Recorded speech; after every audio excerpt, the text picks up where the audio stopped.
God had to sit me down and say, daughter, they're not the problem, you are.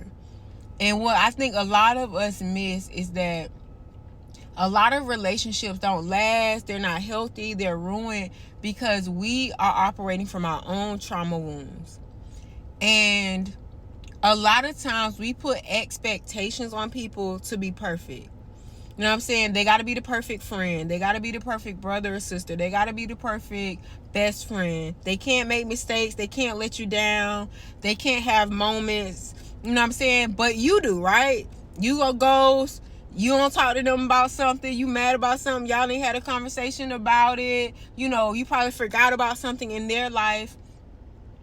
And you're not even holding yourself to the same standard that you expect of them.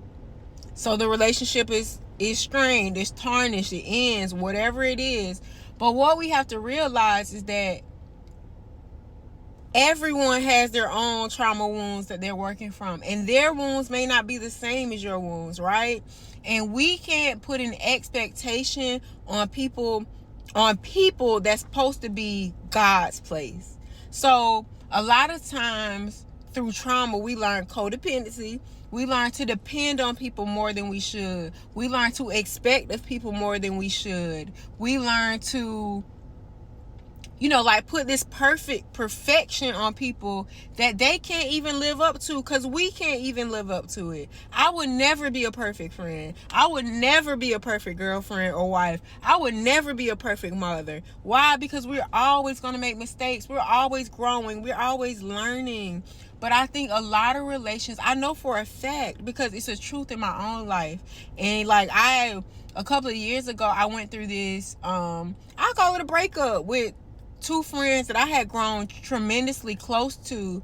And in that moment, all I was thinking about was my own trauma. Like, oh, they wasn't there for me, X, Y, Z. And if we had more conversations or better conversations, it probably wouldn't have ended the way that it did. But because I was coming from operating out of my own trauma wounds, I couldn't even see through those friendships. You know what I'm saying?